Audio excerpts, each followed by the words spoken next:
Order. Please pause for a moment of silent meditation.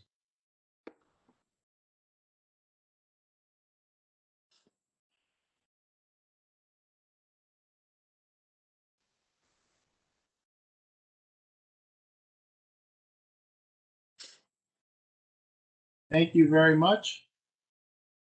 I will now call upon Councilman Marks, who will lead us into a pledge of allegiance to the flag. Very good. I pledge allegiance to the flag of the United States of America and to the republic for which it stands, one nation, under God, indivisible, with liberty and justice for all.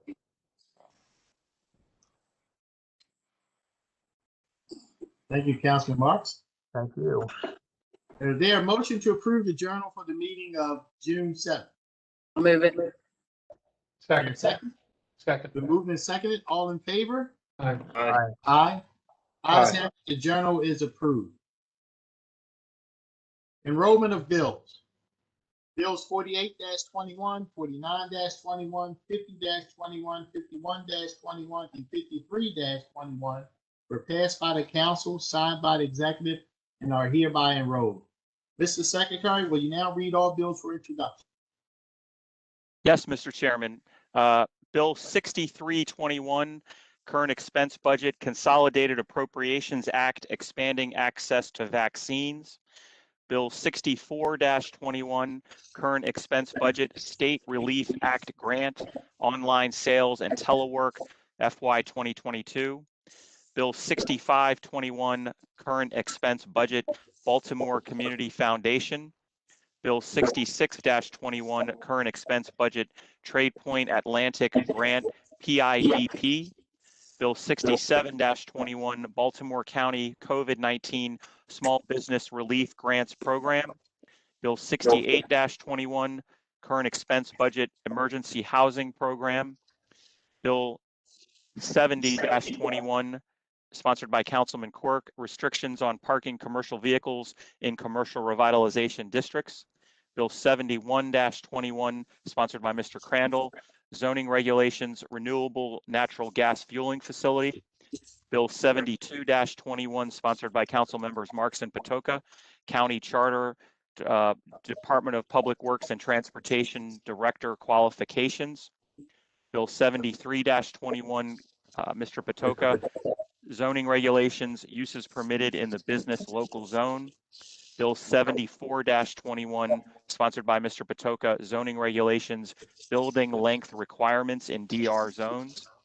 Bill 75-21, sponsored by Mr. Catch, Zoning Regulations, Uses Permitted in the Business Major Zone.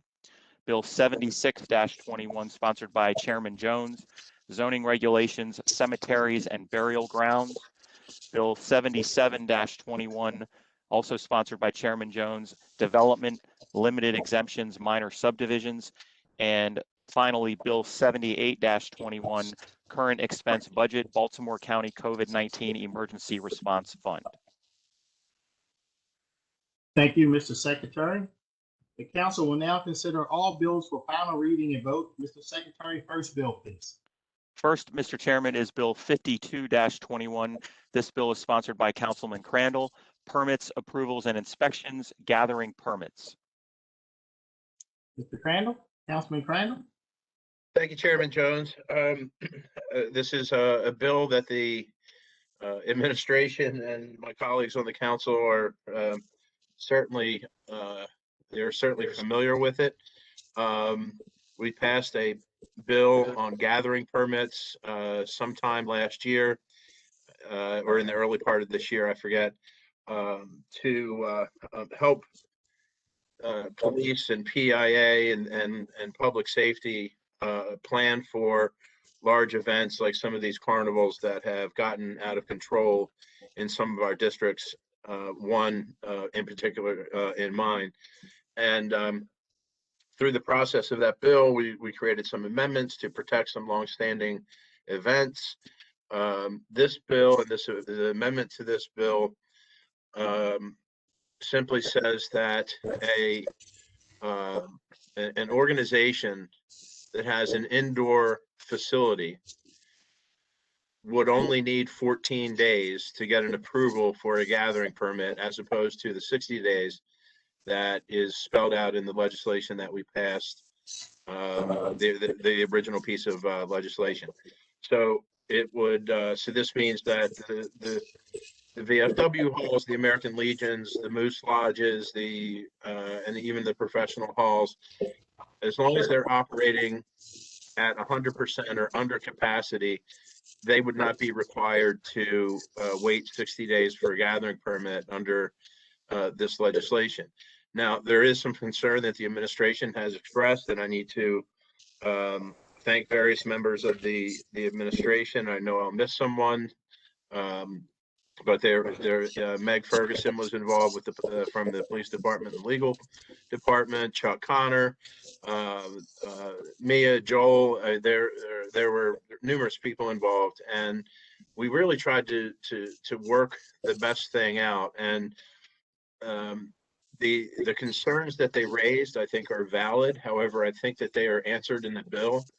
And I'll give you, for instance, one of them is that a haunted house that a vacant shopping center or a vacant building rents out for the Halloween period. Well, that's an indoor event, but it also causes a lot of outdoor activity. And at certain times, I've witnessed it where it has involved police activity. So the bill still gives the discretion to the director of PAI to take longer than the 14 days if such an event is what I would call a hybrid event, that is not a simple bull roast at the American Legion. It's something where it's something different. Carnival rides, things outside of the building that may take place, something that would cause some concern among the people that do the permitting and the people in the county that enforce the permitting.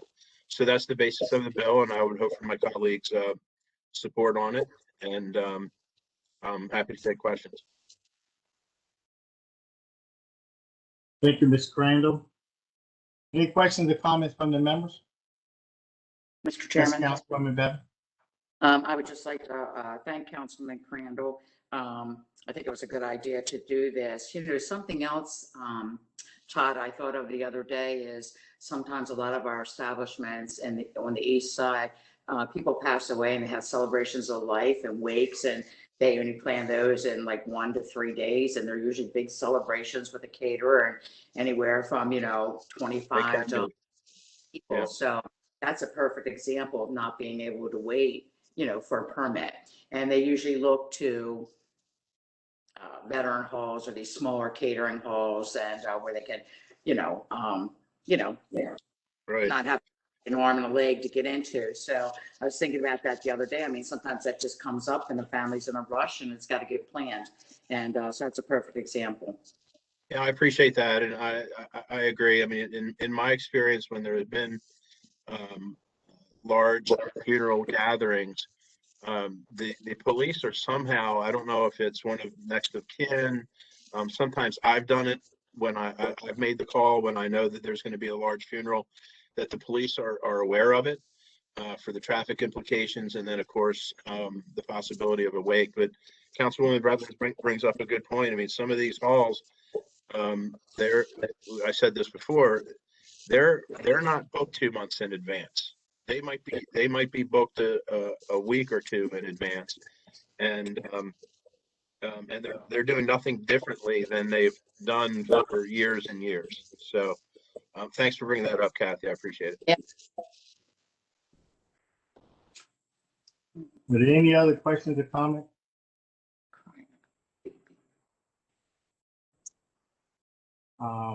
Okay, I understand there is an amendment to Bill 52-21. There is.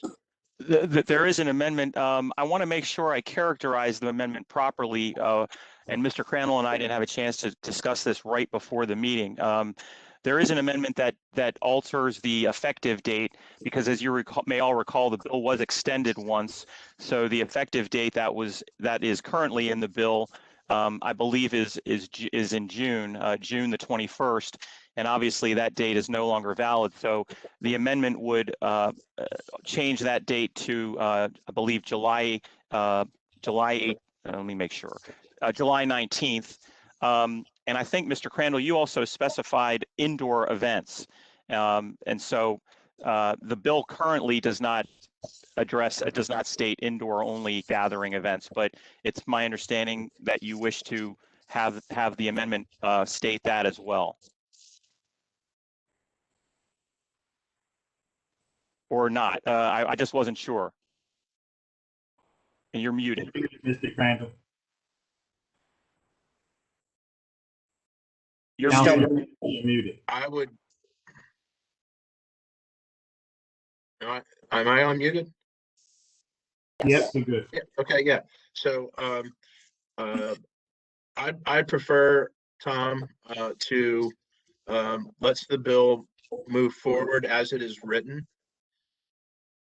And we Okay. can, and then we can work on an amendment later. I think I've made the administration nervous enough with some of my conversations with them, so we'll hang on to the what the current language is. Okay, so I just wanted to clarify. So the amendment Okay. would change only that effective date currently. Okay, thank you. Thank you. Questions or discussion on the amendment?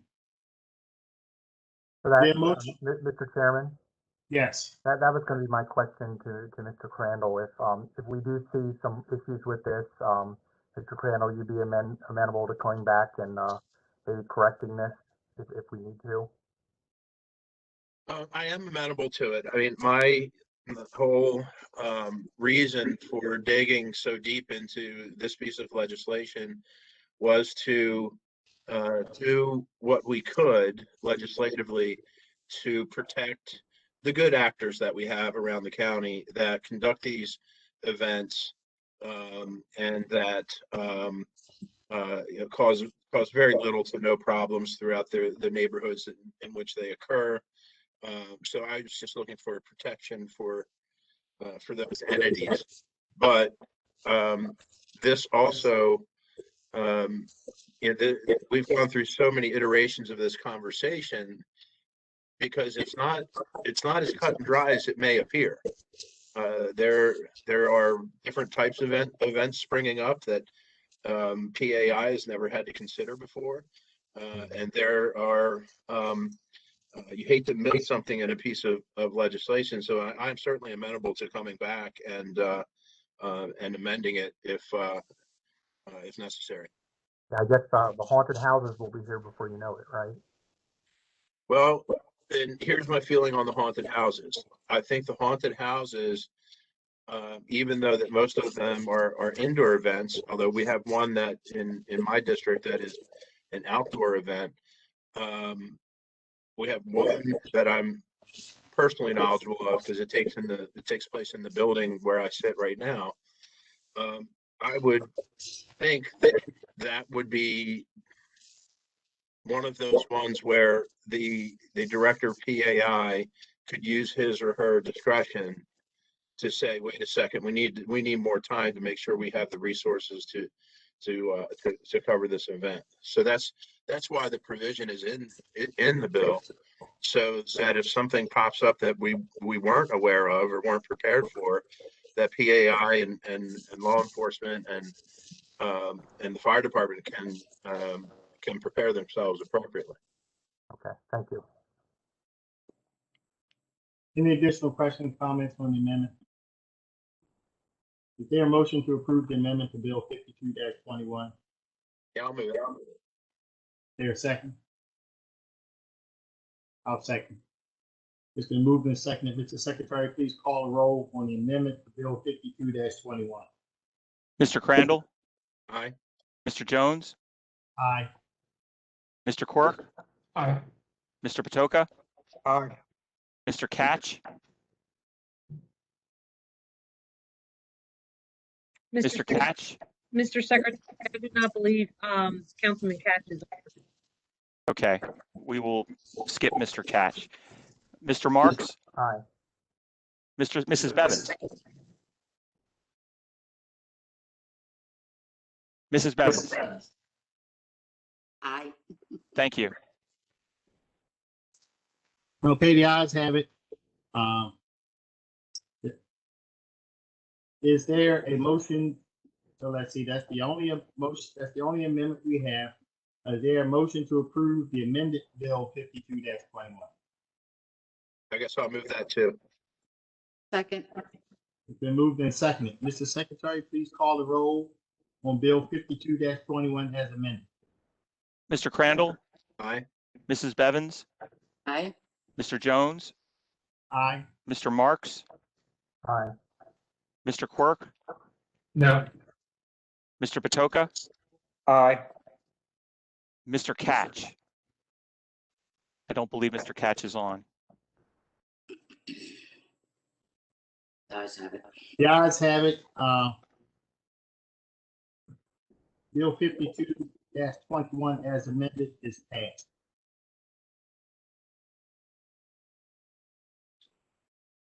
Mr. Secretary, please call the next bill. Mr. Chairman, the next bill is Bill 55-21, Capital Budget Bikeways and Pedestrian Access. Okay, Mr. Thomas Flagg. Hi, good afternoon, Chair and honorable members of the council.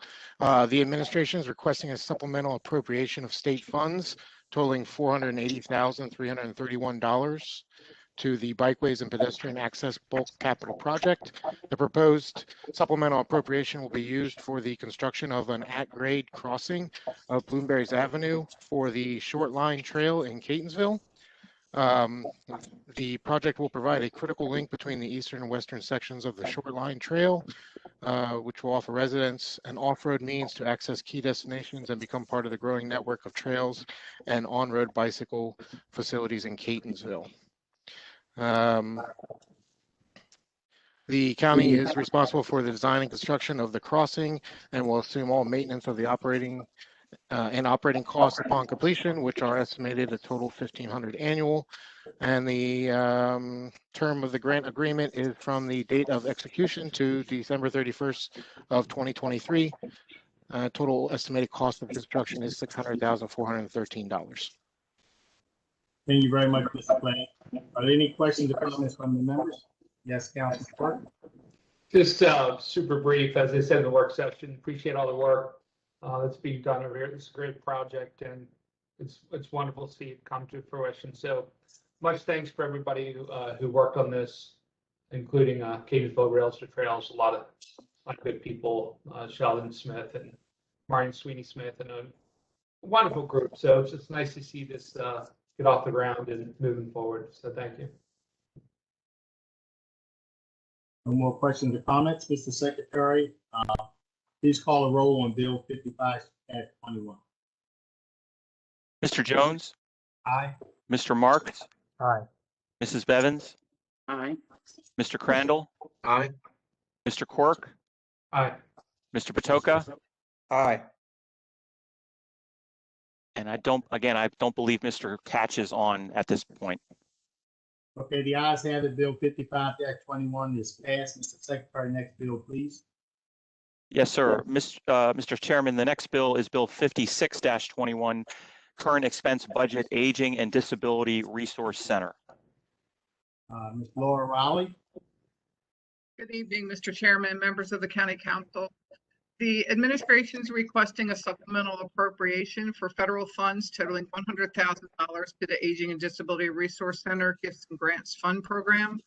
This program is also known as Maryland Access Point, provides information and assistance to county adults over the age of 60, disabled individuals, their families, and their caregivers.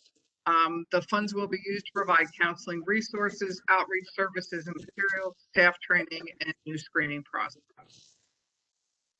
Thank you very much. Are there any questions or comments from the members? Mr. Secretary, is there an amendment to Bill 56-21? There is, Mr. Chairman. It is a technical amendment. The monies are derived from federal funds and made available to the county through the Maryland Department of Aging. The amendment merely adds "and the Maryland Department of Health." Okay, any questions, comments on the amendment? Is there a motion to approve the amendment to Bill 56-21? So moved. I'll second it. Moved and seconded. Mr. Secretary, please call the roll on amendment to Bill 56-21. Mr. Marks, Aye. Mr. Jones, Aye. Mr. Patoka, Aye. Mr. Quirk, Aye. Mrs. Bevins, Aye. Mr. Crandall.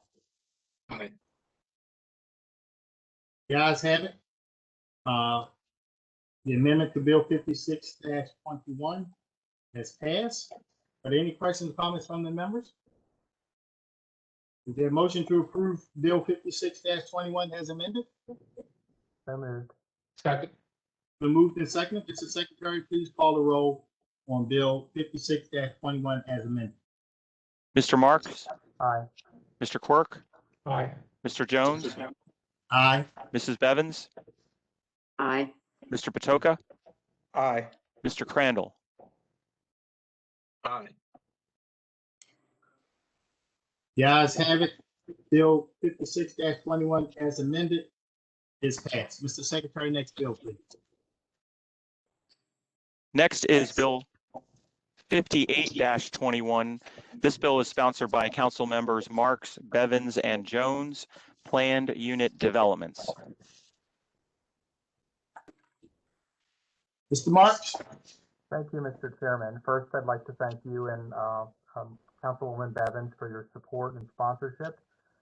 About a decade ago, the County Council enacted legislation that significantly reformed the planning and development process. This legislation allowed for greater public input and I think was part of a steady progression of changes that we have made to improve transparency and access to this important development process.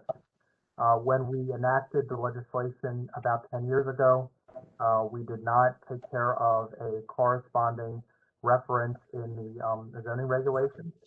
So this legislation simply matches up the code with the zoning regulations. As I said at the work session, there are no changes to the process at all. There is no limitation on public input. There really are no substantive changes other than fixing that cross-reference. Thank you very much, Mr. Marks. Ms. Bevins, would you like to add anything? Oh, I'm sorry, I was on mute. No, I just want to thank my colleagues, especially Councilman Marks, for bringing this to fruition and fully support it, and hope you will as well. Again, it's not changing anything that we're not already doing, and I think it's important to bring this forth for.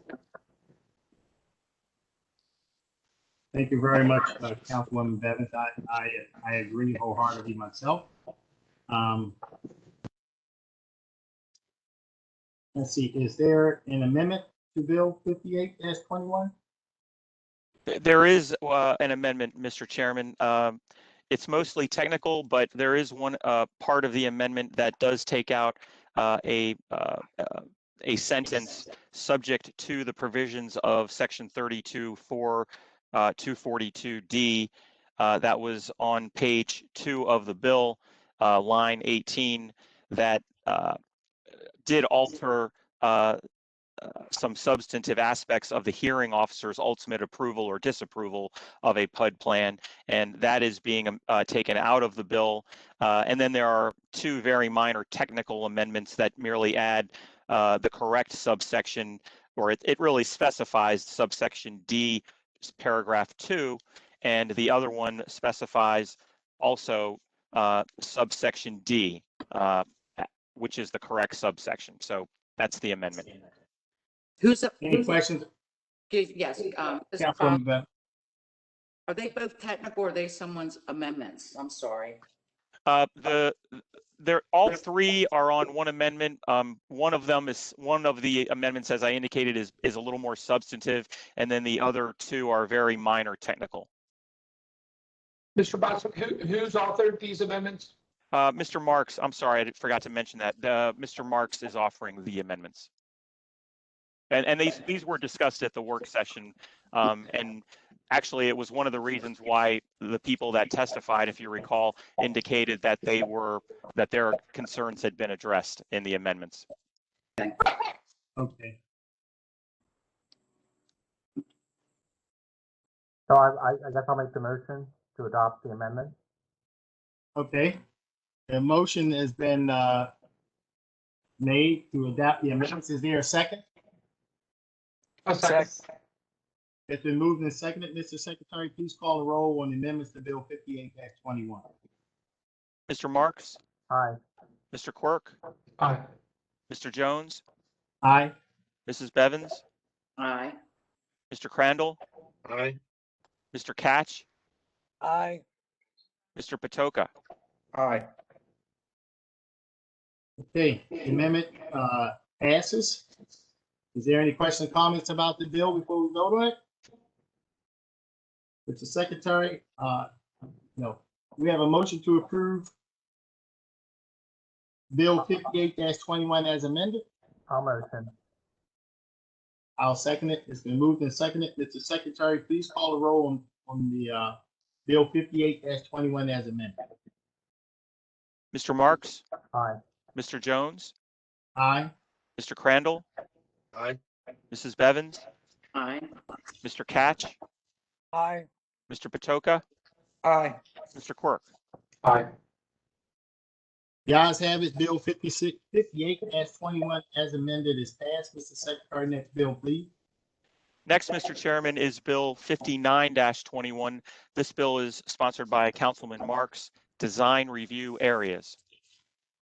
Councilman Marks. Thank you. This bill simply subjects the Honeygo Gateway Commercial Revitalization District to evaluation by the Design Review Panel. Are there any questions or comments? Mr. Secretary, please call the roll on Bill 59-21. Mr. Marks, Aye. Mr. Jones, Aye. Mrs. Bevins, Aye. Mr. Crandall, Aye. Mr. Quirk, Aye. Mr. Patoka, Aye. Mr. Catch. Aye. The ayes have it. Bill 59-21 is passed. Mr. Secretary, next item, please. Next bill, please. Mr. Chairman, next is Bill 60-21. This is also sponsored by Councilman Marks, Social Host Unruly Social Gatherings. Councilman Marks. Thank you very much. In 2016, the council created a pilot program to implement the social host ordinance, which was designed to deal with unruly disturbances. The pilot program has been concentrated on the Towson and southwestern Baltimore County areas. This bill would take the pilot program and make it a countywide ordinance. We think that this program has been very successful in the areas where it's been implemented over the past 5 years. It should be made permanent and it should apply throughout Baltimore County. Any questions or comments by the members? Their amendment, Mr. Marks, Mr. What Secretary, was my patient? I forget. Oh, gallbladder. Mr. Secretary, there an amendment to Bill 60-21? I'm sorry, Mr. Chairman, I was muted myself. There is a minor technical amendment to the bill. When the bill was drafted, we used certain past bill references, and we just needed to clean that up a little bit. And that's all that the amendment does, is it just cleans up the references to past bills 6817 and 9015. But the result is exactly the same. Okay, is there a motion to approve the amendment to Bill 60-21? So moved, and I apologize, it was 2015, not 16, it was adopted. Okay, did you move the motion, Councilman Marks? I moved it. It's been moved and seconded. Mr. Secretary, please call the roll on the amendment to Bill 60-21. Mr. Secretary, Yes. can I get clarity on the second? I'll do it. Second. Yeah. I thought it was Mr. Quirk. Thank you. Thank you. Okay, Mr. Secretary, please call the roll on the amendment to Bill 60-21. Yes, sir. Mr. Jones, Aye. Mr. Marks, Aye. Mr. Quirk, Aye. Mr. Patoka, Aye. Mr. Catch, Aye. Mrs. Bevins, Aye. Aye. Mr. Crandall. Aye. The ayes have it, the amendment passes. Are any questions, comments from the members on Bill 60-21 as amended?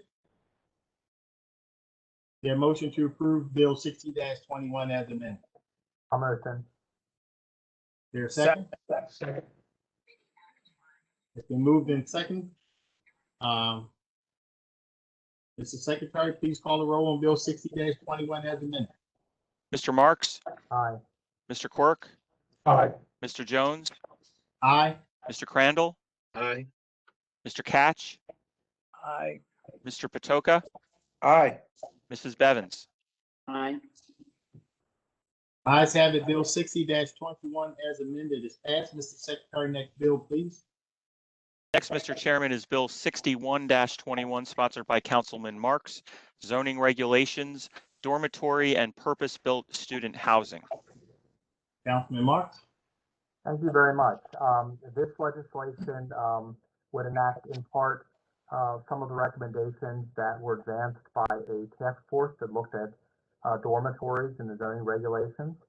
The legislation creates some, I think, very good criteria when agreeing to allow for dormitories.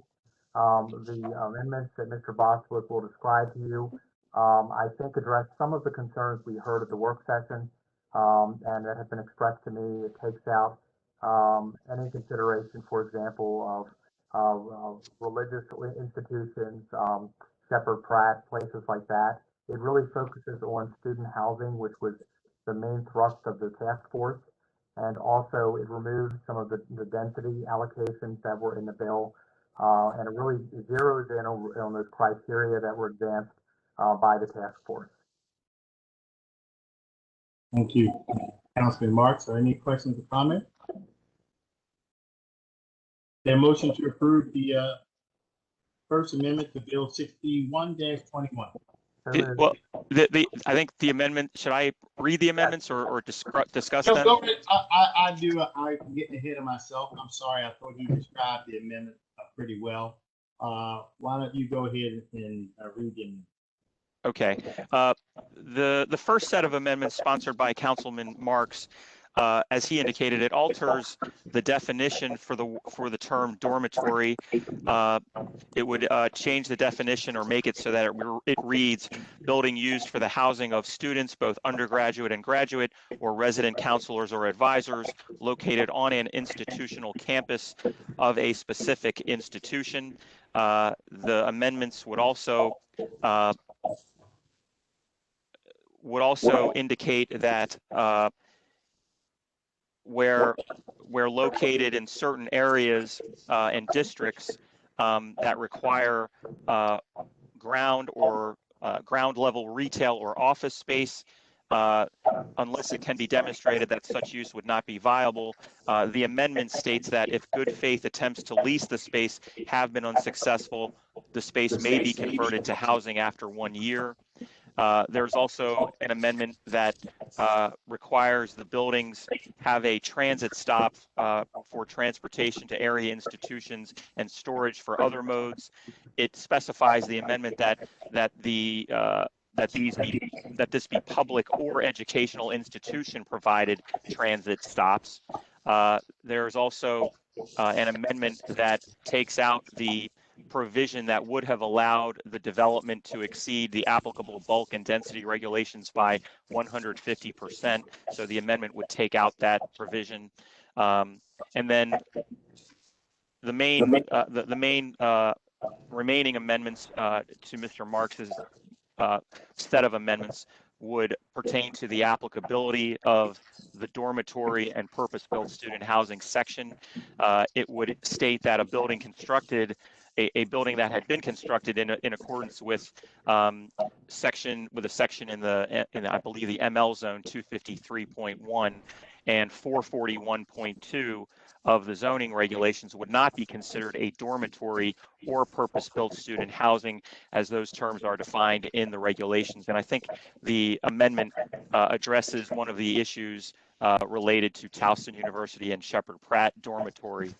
And then finally, the amendment would indicate that that the bill would not apply to any development that has vested prior to the effective date on July 19th, 2021, or any subsequent amendments to a vested project, and would also not apply to a development or construction project where a special exception petition, concept plan, request for limited exemption or waiver, development plan, and any subsequent amendments thereto, or an application for a planned unit development or permit have been filed prior to July 19th, 2021. So those are the amendments that Mr. Marks is offering.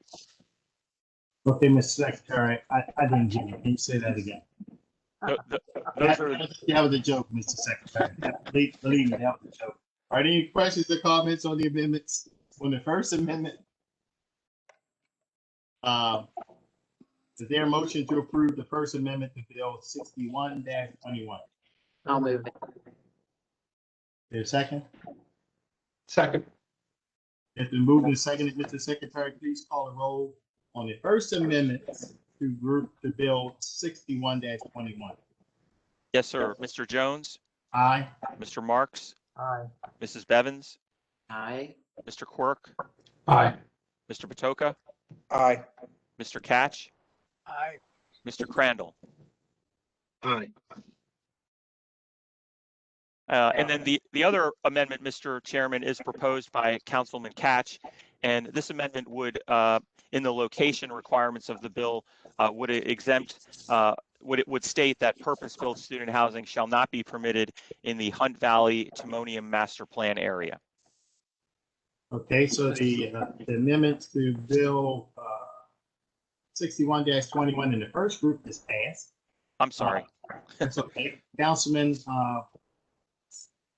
Catch, you'd like to say something about your amendment? Yeah, I first want to thank the council for their indulgence. 2 hours ago, I just had my gallbladder removed at St. Joe's. I appreciate I've kind of, got out of the operating room. So what this bill will do is during the zoning process, I worked out a compromise with the Lutherville, Timonium, Hunt Valley communities and the developers to allow for transit-oriented apartment buildings. And so any of those buildings could be student housing. For it would have to go through the PUD process. So I appreciate the support of the council with this amendment, and would move the amendment. Is there a second to the amendment to the second amendment to Bill 61-21? I'll second it. It's been moved and seconded. Mr. Secretary, please call the roll on the second amendment to Bill 61-21. Yes, thank you, Mr. Chairman. Mr. Jones, Aye. Mr. Catch, Aye. Mr. Marks, Aye. Mrs. Bevins, Sorry. Mr. Crandall, Aye. Mr. Patoka, Aye. Mr. Quirk. Aye. The ayes have it. The second amendment to Bill 61-21 has passed. Are there any questions or discussion on 61-21 as amended? Is there a motion to approve Bill 61-21 as amended? I'll move it. Second. Been moved and seconded. Mr. Secretary, please call the roll on Bill 61-21 as amended. Mr. Jones, Aye. Mr. Marks, Aye. Mrs. Bevins, Aye. Mr. Crandall, Aye. Mr. Quirk, Aye. Mr. Patoka, Aye. Mr. Catch. Aye. Aye. Aye. Okay. The ayes have it. Bill 61-21 as amended has passed. Let me see, Mr. Secretary, next item, please. Mr. Chairman, next is Bill 62-21. This bill is sponsored by Councilman Catch. Zoning regulations, uses permitted, residential development proposals, existing golf and country clubs in the RC4 zone. Councilman Catch? This legislation would allow the Hillendale Country Club 2 building lots.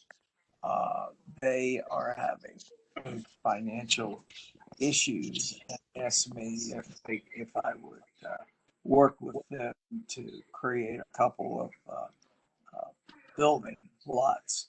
I did go to the Jacksonville Community Association. They support the legislation for 2, and so I would move the bill. Mr. Is there any questions or discussion?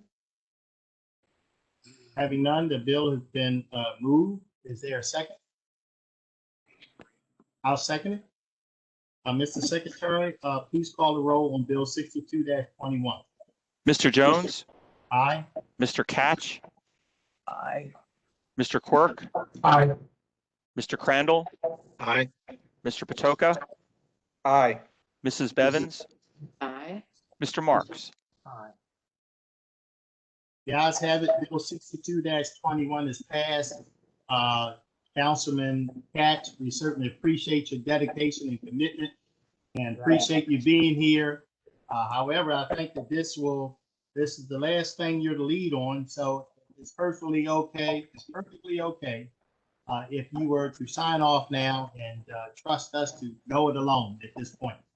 I think that with the open space fees, I think that there's an amendment from the administration that reflects the issue that discusses the issue of affordable housing and that they should be included in the fees. Is that not true? No, I think it is true that there will be some fees attached to affordable housing. It's like 5,000 for the first 25 units. That's right. Chuck was telling me that earlier, Mr. Chairman, as well. Is that's one of the amendments? I mean, it's an administration amendment, I assume.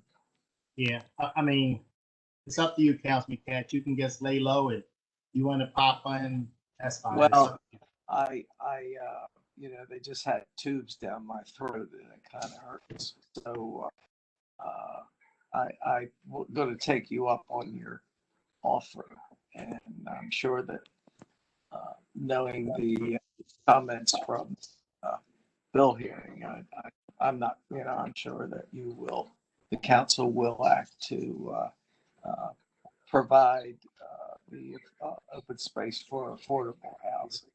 So I thank you, and I will take you up on your offer as soon as we vote on it, and I really appreciate it very much. All right, Councilman Catch. The council will now consider all fiscal matters. Extensive testimony was taken at the council's work session on June 29th. The witnesses who testified at work sessions are available to restate their testimony if needed. If a council member has any questions regarding a particular fiscal matter, that item will be discussed as a separate matter. I'll now call upon the Chairman secretary Jones? to read the cover letter. Yes. I'm sorry, Chairman Jones, is this the time that we can chime in Well, sure. Any on the fiscal matters? Sure. Yeah, I don't have anything lengthy and I don't have a problem with it, but I just want to commend the administration and the Office of Real Estate Compliance. Let's see.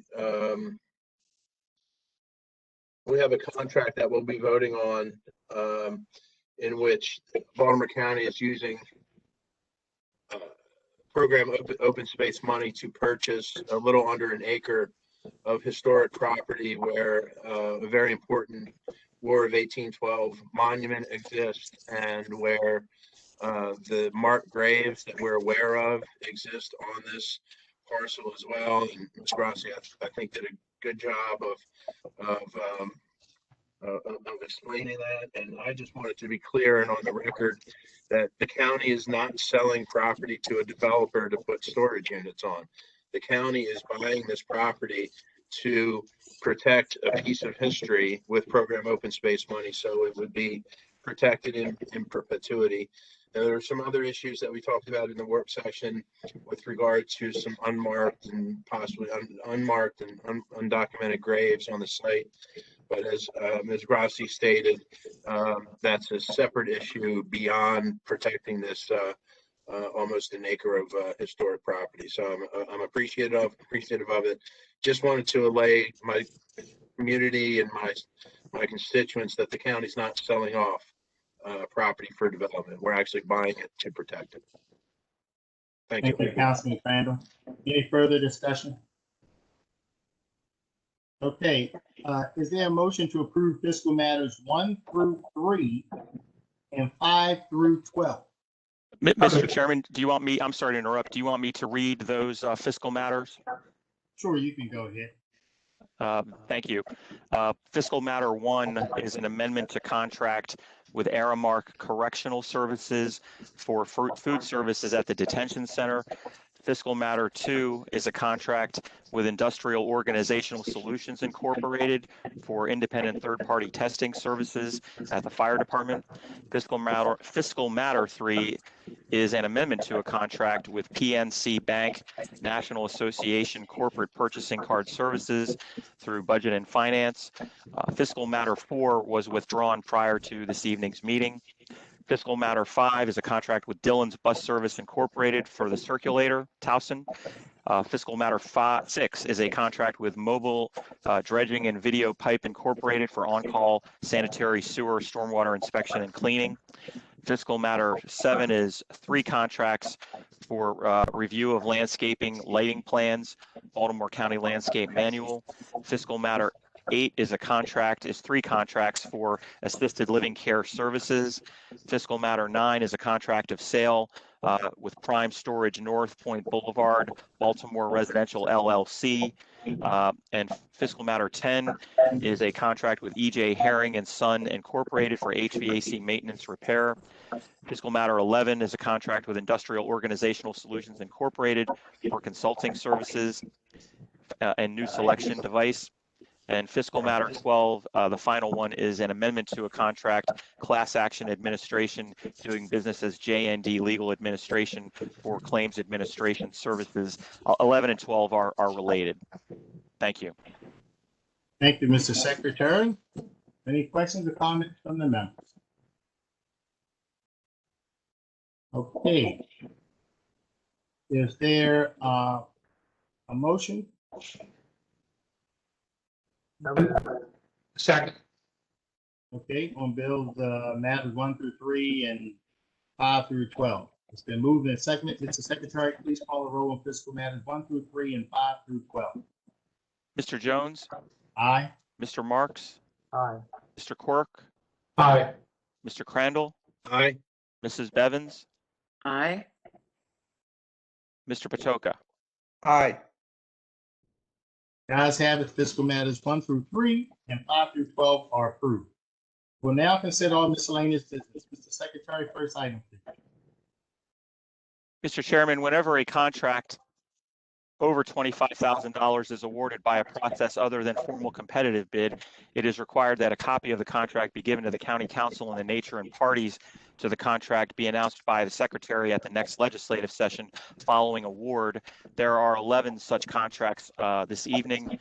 First is with ICOR Technology Incorporated, mini caliber investigation robots for the police department, $129,921.30. Next is Renegade Small Business Tourism Promotion Campaign in the amount of award total of $156,028. Next is Humat Incorporated for Humat Valves for the fire department, $62,974.80. Next is a contract with Atlantic Emergency Solutions Incorporated, parts, fire apparatus, and medic Pierce and wheeled coach, estimated award total of $1 million. Next we have contract with Labrepco LLC, freezer, refrigerator, data loggers, vaccine equipment, $28,927. The next is with the United Way of Central Maryland Strategic Targeted Eviction Prevention Program 2.0. Estimated award total $10,069,873.60. Next is a contract with Comcast Holdings Corporation, doing business as Effective Comcast Cable Communications Management LLC, opioid awareness campaign, award total of $113,000. Next is Rush Print Company LLC, doing business as Rush Trees and Signs, for masks, wrapped cloth related to COVID-19, award total $115,500. Next is with Rock Solid Technology Incorporated for software citizen relationship management, a not to exceed award of $700,000. Next is Towson Post 22, the American Legion Incorporated, for jury selection cases at the American Legion, award total of $250,000. And then finally, contract with the Maryland State Fair and Agricultural Society Incorporated for facilities at the Maryland State Fairgrounds, additional award total of $8.5 million. Thank you, Mr. Secretary. Next item, please. Next, Mr. Chairman, is Resolution 86-21, amending the local open space waiver fees. Mr. Gutwall? Yes, good evening, Mr. Chairman, members of the council. As stated, the resolution 86-21 amends the local open space waiver fee schedule. As you know, pursuant to section 32-6108 of the Baltimore County Code, this allows for developers and property owners to pay a fee in lieu when they can't or unable to provide the actual open space on the property in accordance with that code. We convened a work group back in November and December to evaluate the fee schedule associated with the code requirements and the code sections. As I stated in the work session, the primary purpose of this resolution is to align the fee schedule with the code standards for tiers 1, 2, 3, 4, 5, and 6. That's basically my testimony. If you want to go into each of the tiers, I can, but I think we talked about that at the work session. So I'll and I believe there's an amendment as we discussed earlier. Thank you, Mr. Gutwall. Any questions or comments from the members? Mr. Secretary, please read the first amendment to Resolution 86-21. Certainly, Mr. Chairman. The First Amendment is offered by the administration, and this amendment, currently the resolution has for Tier 5, there is a 5A, which covers dormitories and purpose-built student housing, elderly and senior housing, and requires $5,000 per 25 units. And then there is a Tier 5B pertaining to affordable housing, and as was discussed at the work session, calls for $0 for units 1 through 50, and then $2,500 per 25 units above 50. What the amendment does is it combines 5A and 5B into a single Tier 5, so that the designations are for dormitories and purpose-built student housing, elderly and senior housing, and affordable housing, and it would stick to the one price of $5,000 per 25 units. Okay, are there any questions on the amendment? So can I just clarify, Mr. Chair and Mr. Gutwald? If it's a project of fewer than 25 units, is it still paying? Yes. Yeah. Everyone pays. Everyone pays. Yeah. There's no reduction in fees. It's the same price for all those three types of uses. Okay. Thank you. Mr. Chair, Yes, Councilwoman Bevan. I just want to thank Mr. Gutwall and the administration for going back to the drawing board on this one.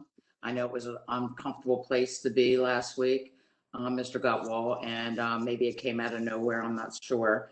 But I really appreciate the thought and the change that went into this, because it's the right thing to do. So thank you.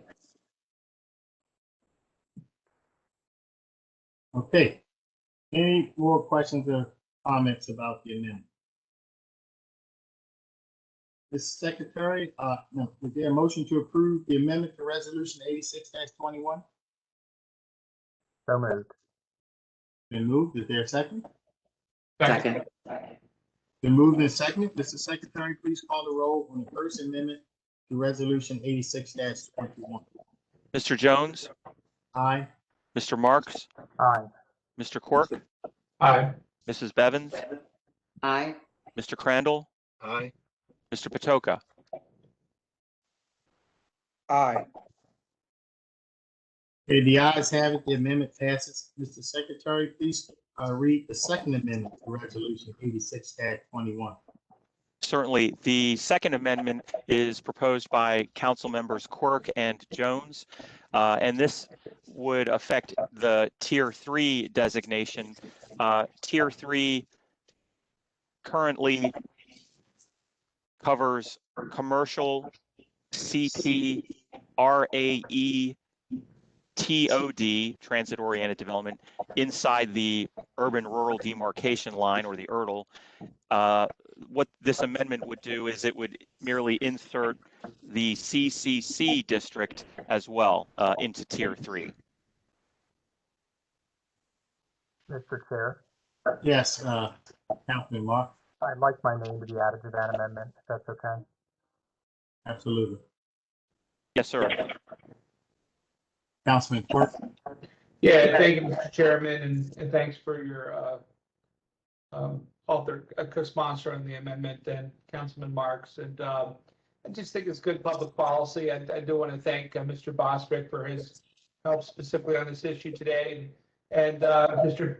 Pete Gutwald, you've been great to work with. And I think we all are on the same page on this. Just good policy, decent amendment. So I just ask for my colleagues' support. Thanks. thank you, Councilman Quirk. I certainly agree with you. Are any questions or comments on the amendment? The motion to approve the second amendment to resolution 86 been moved. I'll second it. It's been moved and seconded. Mr. Secretary, please call the roll on the second amendment to resolution 86-21. Mr. Quirk, Aye. Mr. Jones, Aye. Mr. Marks, Aye. Mrs. Bevins, Aye. Mr. Crandall, No. Mr. Patoka. Aye. The ayes have it. The second amendment passes. Are there any questions, comments from the members on resolution 86-21 as amended? Is there a motion to approve resolution 86-21 as amended? So moved. I'll second it. Moved and seconded. Mr. Secretary, please call the roll on resolution 86-21. Mr. Jones, Aye. Mr. Quirk, Aye. Mrs. Bevins, Aye. Mr. Marks, Aye. Mr. Crandall, Aye.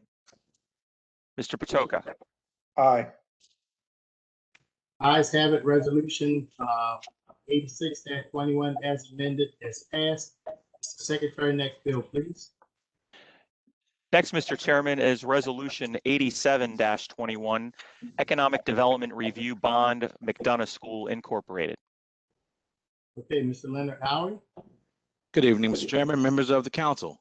The requested resolution authorizes the issuance of Baltimore County revenue bonds in an amount not to exceed $18.675 million on behalf of the McDonough School in Owings Mills. The bonds will be used to refinance existing Maryland Industrial Development Financing Authority economic development revenue bonds and to finance the costs related to that transaction. The current interest rate on the outstanding bonds is 4.5%, and the estimated interest rate for the refinancing is 3% or lower. The county does not incur any liability by approving this resolution, nor does it pledge its full faith and credit. McDonough School will repay the principal and interest on the bonds. Thank you, Mr. Howie. Obviously, the McDonough School is a very important educational institution in the county as well as in my district. So I'm very proud to see us move with this assistance with this bond. Are there any questions or comments from the members? Is there a motion to approve resolution 87-21? I'll move it. Is there a second? The moved and seconded. Mr. Secretary, please call the roll on resolution 87-21. Mr. Jones, Aye. Mrs. Bevins, Aye. Mr. Marks, Aye. Mr. Patoka, Aye. Mr. Quirk, Aye. Mr. Crandall. Aye. Ayes have it. Resolution 87-21 is passed. Mr. Secretary, next item, please. Resolution 88-21 was withdrawn prior to the meeting. The next item is grants, fiscal year 2022 arts and sciences grants. Director Howie. Good evening once again. The administration is requesting approval of grants totaling $3.227 million to cultural and artistic nonprofit organizations consistent with our adopted FY22 budget. In consultation with the Commission on Arts and Sciences, these grants support organizations and institutions that provide arts and cultural opportunities for the benefit of Baltimore County residents and visitors. This fiscal year, the arts, science, cultural, and tourism grants total $3.2 million, of which $2.7 million were operating grants. The remainder are project grants. These grants are all the more critical as our county and regional cultural partners were hit incredibly hard by the pandemic. Many made sizable investments to shift service offerings from live to virtual, and last year's grants program have been instrumental to maintaining continuity of operations and shifting service delivery. We know that there have been many questions regarding the support of regional organizations that are outside of the county. One of the factors that we looked at was the number of employees from Baltimore County who work in these organizations. I'm happy to report that over 500 Baltimore County residents were supported by arts and culture organizations with either full or part-time employment. In addition, grantees reported serving a combined total of almost 700,000 county residents, which accounts for close to 20% of the total served at these institutions. Thank you, Director Howie. Any questions, comments from the members? Yes, Mr. Chair. Yes, go right ahead, Councilman Patoka. I just want to thank the administration for including the Gordon Center, which is an outstanding entertainment center in the 2nd District, and also the Irvine Nature Center, among other important cultural institutions in the 2nd District. Thank you. Thank you, Councilman Patoka. Any further questions or comments? Is there a motion to approve the grants? I'll move it. Been moved. Is there a second? Second. Been moved and seconded. Mr. Secretary, please call the roll on the grants. Mr. Jones, Aye. Mrs. Bevins, Aye. Mr. Quirk, Aye. Mr. Patoka, Aye. Mr. Marks, Aye. Mr. Crandall. Aye. Grants are approved. Mr. Secretary, next item, please. Next is Resolution 89-21, sponsored by Councilman Marks. This is a resolution that authorizes the property tax refund to Miss Evelyn Renee Simmons, who as a disabled veteran is entitled to a refund under state law. My honor to move the resolution. Second. Been moved and seconded. Mr. Secretary, please call the roll on resolution 89-21. Mr. Marks, Aye. Mr. Jones, Aye. Mr. Crandall, Aye. Mrs. Bevins, Aye. Mr. Patoka, Aye. Mr. Quirk. Aye. Ayes have it. Resolution 89-21 is passed. Mr. Secretary, next item, please. The next item, Mr. Chairman, is miscellaneous business 7. This is the council's consideration of the county executive's appointment to the new Department of Housing and Community Development as Director, Mr. Terry F. Hickey. Okay. Mr. Hickey, it's certainly a pleasure seeing you. And we look forward to your vote, your confirmation vote. Right now, we'd like you to say a few words. I see you have your family with you, at least a member of the family. The youngest, yeah, with your leave, Mr. Chair, I wanted to have my son Rowan. It's a nice civics lesson. We can't be with you in person, but you only get appointed to serve in an agency like this one, so I wanted him here. Hi, Rowan. Rowan, how are you doing? Good. What do you think of this? What do you think of this operation? What you're watching? I think Dad's ready for his new job, hopefully. What do you say? He said, hopefully I'll do good at my new job. Well, it's been going good so far, Rowan. I'm here to tell you I've been very impressed with your dad. He's a stand-up guy. He does a great job. He's been very responsive to me and all of my needs and my constituents' needs. And to be quite frank, he's been overperforming. He underpromises and overperforms. I asked him for some information, and a little while there, I thought, man, I thought he said it was going to be like an hour. It took a little longer. But then when I saw the information he produced, I perfectly understood. So are there any other questions or comments from the members? Yes, Mr. Chair. Go right ahead, Councilman Patoka. So just want to congratulate Mr. Hickey and Rowan. I want to thank you because you're letting your dad do this job. The job that we all do, sometimes people don't understand that it takes a toll on our family. So Rowan, I want to thank you for letting Thank your you. father, you're welcome, for doing the great job that he does, because sometimes he's going to come home late at night because he's got meetings. And I know that's time he could spend with you. So again, Rowan, thank you. And Terry, thank you. Councilman. Any additional questions or comments from the members? Okay. Hearing none. Is there a motion to approve the appointment? I'll move it. It's been moved and seconded. Mr. Secretary, please call the roll on the appointment. Mr. Jones, Aye. Mrs. Bevins, Enthusiastically, yes. Mr. Quirk, Same as Councilman Bevins, definitely. Mr. Crandall, Aye. Mr. Patoka, Aye. Mr. Marks. Aye. Guys have it. The appointment has been confirmed. Congratulations to Mr. Terry Hickey. And we're very, very happy to have you on board, and we look forward to continuing to work. Thank you. We'll get back to work. Look forward to working with everyone. Thank you so much.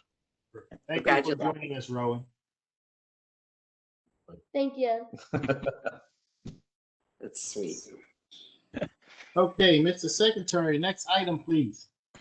Next, Mr. Chairman, is the council's consideration of approval of the county executive's nomination of 4 qualified individuals to be potentially the next director of the or not the director, but the supervisor of the of assessments at the State Department of Assessments and Taxation.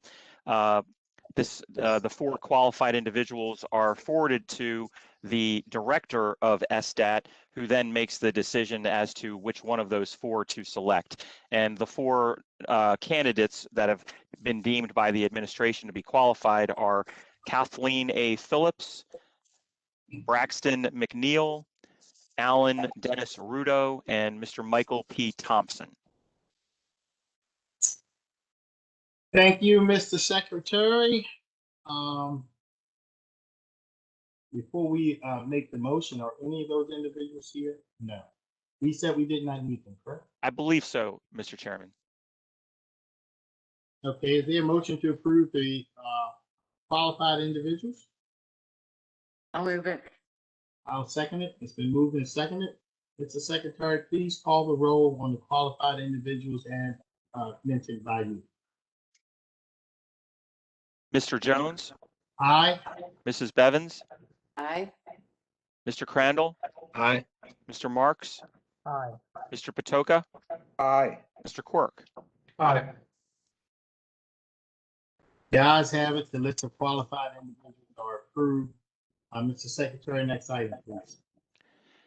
Next is Resolution 90-21, sponsored by Councilman Jones. This resolution would authorize the property tax refund to Olukunle Oyo, who is a disabled veteran, is entitled to a refund under state law. My honor and privilege to move the resolution. Second. Been moved and seconded. Mr. Secretary, please call the roll on Resolution 90-21. Mr. Jones, Aye. Mr. Quirk, Aye. Mr. Patoka, Aye. Mr. Marks, Aye. Mrs. Bevins, Aye. Mr. Crandall. Aye. Ayes have it, resolution 90-21 is passed. Mr. Secretary, next item, please. Resolution 91-21, sponsored by Councilman Jones.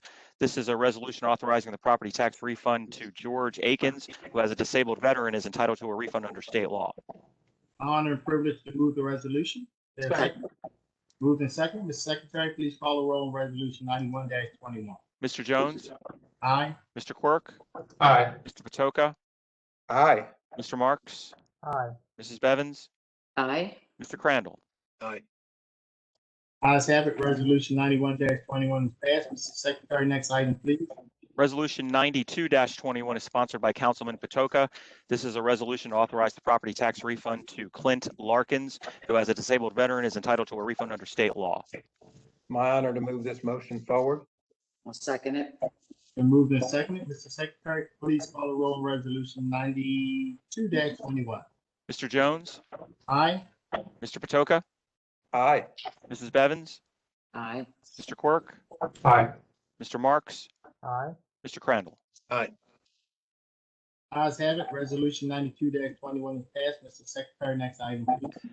Resolution 93-21 is sponsored by Councilman Patoka and authorizes the property tax refund to William Brown Jr., who as a disabled veteran is entitled to a refund under state law. My honor to move this motion forward. Second. Been moved and seconded. Mr. Secretary, please call the roll on resolution 93-21. Mr. Jones, Aye. Mr. Patoka, Aye. Mr. Quirk, Aye. Mr. Marks, Aye. Mrs. Bevins, Aye. Mr. Crandall. Aye. Ayes have it, resolution 93-21 is passed. Mr. Secretary, next item, please. Next is Resolution 94-21, sponsored by Chairman Jones. This resolution authorizes the property tax refund to Michael Wilson, who as a disabled veteran is entitled to a refund under state law. Honor and privilege to move the resolution. Second. Moved and seconded. Mr. Secretary, please call the roll on resolution 94-21. Mr. Jones, Aye. Mr. Quirk, Aye. Mr. Patoka, Aye. Mr. Marks, Aye. Mrs. Bevins, Aye. Mr. Crandall. Aye. Ayes have it, resolution 94-21 is passed. Mr. Secretary, next item, please. Resolution 95-21 is sponsored by Councilwoman Bevins. This resolution authorizes the property tax refund to Jeff Withy, who as a disabled veteran is entitled to a refund under state law. My honor and privilege to move it. I'll second it. It's been moved and seconded. Mr. Secretary, please call the roll on resolution 95-21. Mrs. Bevins, Aye. Mr. Jones, Aye. Mr. Patoka, Aye. Mr. Quirk, Aye. Mr. Crandall, Aye. Mr. Marks. Aye. Ayes have it, resolution 95-21 is passed. Mr. Secretary, next item, please. Resolution 96-21 is sponsored by Councilman Marks and authorizes the property tax refund to Dorothy Eberwine, who as the surviving spouse of a disabled veteran is entitled to a refund under state law. Honor to move it. Second. Been moved and seconded. Mr. Secretary, please call the roll on resolution 96-21. Mr. Jones, Aye. Mr. Marks, Aye. Mr. Quirk, Aye. Mr. Crandall, Aye. Mrs. Bevins, Aye. Mr. Patoka. Aye. Ayes have it, resolution 96-21 is passed. Mr. Secretary, next item, please. Resolution 97-21 is sponsored by Councilwoman Bevins. This resolution authorizes the property tax refund to Richard Patton, who as a disabled veteran is entitled to a refund under state law. My honor to move it. I'll second it. It's been moved and seconded. Mr. Secretary, please call the roll on resolution 97-21. Mr. Jones, Aye. Mrs. Bevins, Aye. Mr. Crandall, Aye. Mr. Quirk, Aye. Mr. Marks, Aye. Mr. Patoka. Aye. Ayes have it, resolution 97-21 is passed. Mr. Secretary, next item, please. Resolution 98-21 is sponsored by Chairman Jones. This is a resolution to authorize the property tax refund to Miss Laverne McLaurin, who as the surviving spouse of a disabled veteran is entitled to a refund under state law. Honor and privilege to move the resolution. Second. Been moved in second. Mr. Secretary, please call the roll on resolution 98-21. Mr. Jones, Aye. Mr. Quirk, Aye. Mr. Patoka, Aye. Mr. Marks, Aye. Mrs. Bevan, Aye. Mr. Crandall. Aye. Ayes have it. Resolution 98-21 is passed. Mr. Secretary, next item, please. Next, Mr. Chairman, is Resolution 99-21. This is a resolution to approve the adoption of the 2020 Triennial Review of the Baltimore County Water Supply and Sewerage Plan for introduction only this evening. Okay, Mr. Secretary, next item, please. Next is Resolution 100-21. This is a resolution to approve amendments to the Baltimore County Water Supply and Sewerage Plan for introduction only this evening. Mr. Secretary, is there any further business to come before the council? There is no further business, Mr. Chairman. Is there a motion to adjourn the meeting? So moved. Second. Been moved and seconded. All in favor? Aye. The meeting is adjourned. Do we have speakers, Ms. Belcastro? Yes, Mr. Chairman, we have several speakers this evening. Okay. As is customary, anyone who wishes to register to speak online prior to the meeting is allowed 3 minutes to speak. Mr. Secretary, if there's a speaker signed up, as was indicated, we will start Ms. Belcastro with the first speaker. Certainly, Mr. Chair. I just want to note that the first speaker forfeited his time. He replied to me via email after he registered. His concerns were correct, and he had to speak on 2021. So I'm going to move on to the next speaker. Okay. Our next speaker is Rose Kinder. Ms. Kinder? Yes, I'm here. You may begin your testimony. Thank you. Mr. Chairperson and assembled members of the County Council, I thank you for this opportunity to speak with you tonight. My name is Rose Kinder, and I'm a resident of Council District 6. With our county's long and sordid history of backroom deals, to include bags of cash being provided to third parties for delivery to county office holders, and up to the present day, of multiple types of quite expensive and often long-term financial contracts being enacted prior to council review and approval. More transparency and oversight of our county government use of our tax dollars is smart.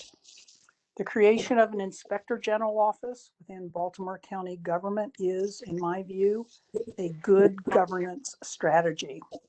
This legislative body wisely enacted legislation a few years ago to create this long-needed office.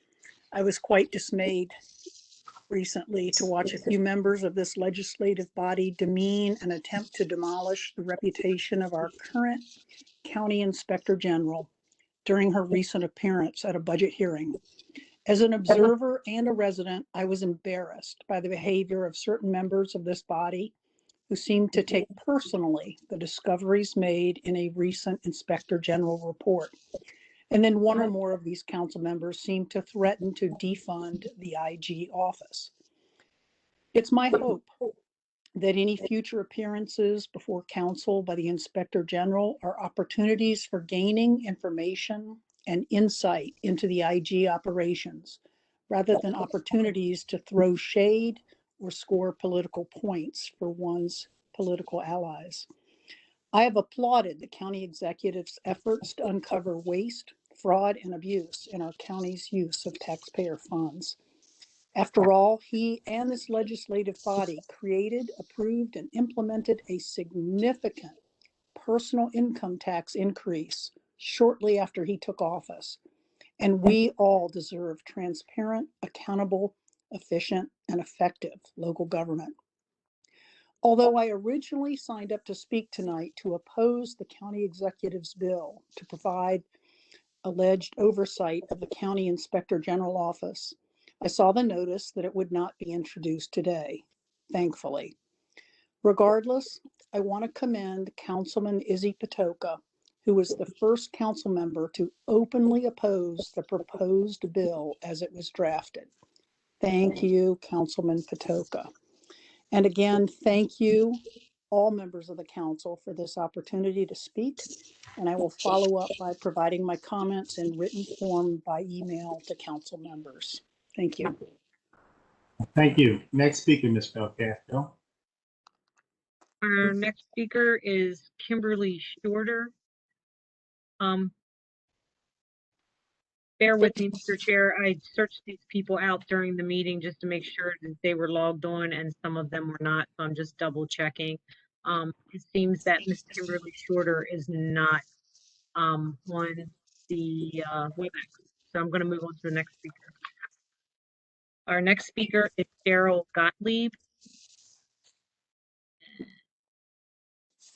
Ms. Gottlieb? Yes, can you hear me? Yes, we can. You may begin your testimony. I also signed up tonight to oppose the bill that was not introduced today. But just because it wasn't introduced today, this is, clearly an emotionally charged issue right now, and I think it still needs public discussion. There were certain parts of what I've read about the proposed legislation that seem okay. Oversight boards usually are probably a good thing, but I don't believe that they should be able to alter or halt investigations. I was concerned about limiting the IG's access to records, and also about limiting her ability to conduct investigations with outside agencies. I think that if people are committing, doing things that are illegal, they should be held responsible by the appropriate agency. And I was also concerned that the proposed legislation would weaken whistleblower protections. I previously worked for a nonprofit and that was getting county council funds, by the way. And I reported some things that were going on where I worked to an oversight agency. I thought anonymously. It got back to my employer, and I was promptly fired. In the end, I ended up with a much better job, but I was unemployed for quite some time. And I think that if people are brave enough to report waste and abuse of county funds, they should be applauded for that and not penalized. So I hope that if and when there is a bill that is introduced, that it is vastly different from the one that was circulated, because I really think that we need to protect the citizens of Baltimore County and our taxpayer funds. I believe that the IG currently is doing that. We need to support her. And I also will close by repeating previous testimony that I gave surrounding the impact fee bill that people had problems with, which is that you guys are working for the taxpayers. You're ultimately responsible to us. And if we keep having problems like this, somebody is hopefully going to run against some of you. And at least I'll speak for myself that I, as someone who is active in the community, am watching you guys closely and would definitely consider supporting an opponent. So I definitely want you guys to know you're being watched. And with that, I will close. Thank you. Next speaker, Ms. Belcastro. Mr. Chairman, Yes, Councilman. I just need to say, that, and I don't expect a response. That impact fee legislation took a lot of work and was long overdue. Thank you. Thank you, Councilman Mark. Ms. Belcastro, next speaker, please. Our next speaker is Diana Bergman. Ms. Bergman? Ms. Bergman? Hi, do you hear me? Yes. Yes. Okay, greeting council members. I originally signed up, of course, because I was disappointed with the legislation that was introduced about creating another level of oversight. I just want to give a shout out to Izzy's team and Johnny O's team because they worked and listened to the outrage that they were witnessing on social media about this. And at the end of the day, we all have to understand that the IG department is fairly new and they're not there to be anybody's besties, you know? They're there to do a job, a professional job, a level of quality of investigation to make Baltimore County better. And we all want to make Baltimore County better. It's grown over time. We can't continue to function the way this system has functioned in the past because we have new demands and needs, and we have to be very productive with how we provide public service. So my main concern, if this comes up in the future, that none of our county employees are going to be penalized for doing the work they do, how they've been told in the past. Because it's important to recognize that they've never done anything wrong in the past. They were doing what they were told they were supposed to do. But with times changing and the way we do business to make it more productive and less wasteful, we have to take new steps forward. So I hope that you guys could work together as diligently as you work together to withdraw this legislation.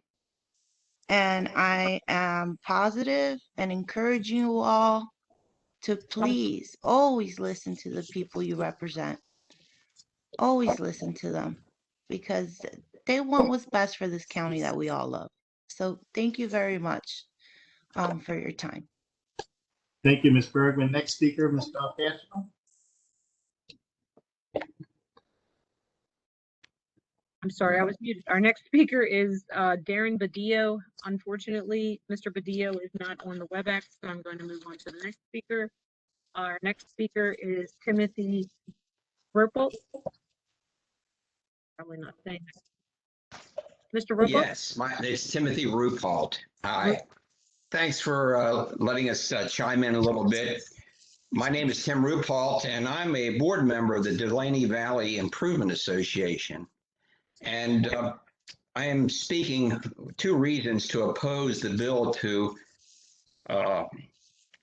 provide oversight to the IG. The first reason is one that I have personal experience with. Our community association closely followed the recent CZMP process. And thanks to virtual meetings, and thanks to this meeting, a planning board member was observed numerous times violating basic ethical practices in the work session meetings. The IG was informed, Kelly Madigan. She investigated and quickly issued a reprimand to the planning board member. Her office and actions provided our community a mechanism to address an important component of honest, fair, and equitable government. That component of identifying and taking action with a political appointee who abuses their office for personal gain. Ms. Madigan is doing a good job. You have hired a really effective person, and some now seem to have buyer's remorse. Reason 2, I have also attended the virtual council budget meetings. It has been clear when the spotlight of transparency and ethical fairness was moved onto our county elected members, they quickly wanted to pull the plug and extinguish the light. This is being done by hastily writing an oversight bill, and thank goodness they pulled it. If oversight is really needed, the bill should be written with the help of the Association of Inspector Generals, experts in understanding the proper role of the IG. The bill must be thoroughly vetted to ensure that the IG is free of political forces. This process will take time. I urge the council to reject the bill, which they have so far, since it hasn't been presented, and the county executive to rethink how the bill impacts his promise of transparency, honesty, and equity. Thank you for listening. Thank you, sir. Next speaker, Ms. Belcastro. Our next speaker is Virgil Malali.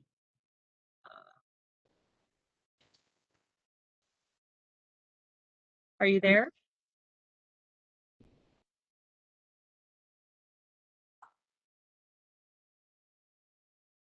Next speaker, Ms. Belcastro. I'm trying to unmute them, Mr. Chair. Oh, okay. I'm sorry.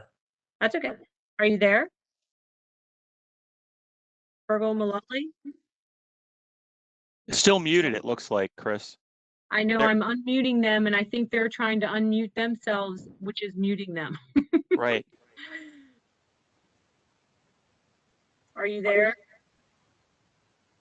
I'm not sure if they're having technical difficulties, but I'm going to move on to the next speaker and then we'll come back at the end.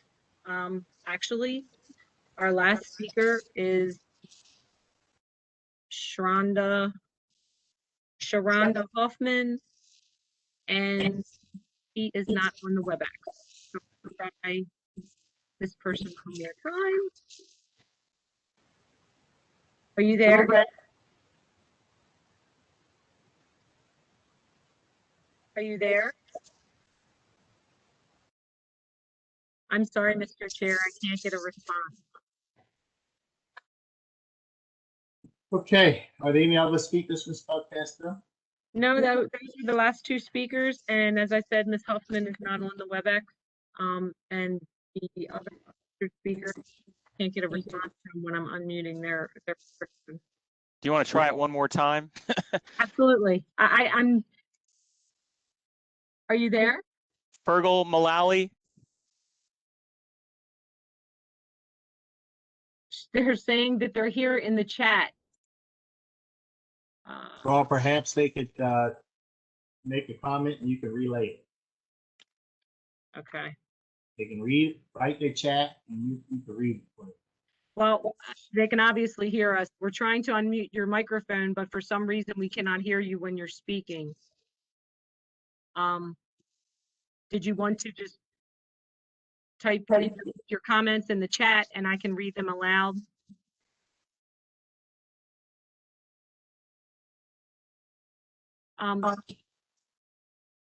They're speaking on the opposed, the drafted bill for the Inspector General. Most of what they wanted to say has already been.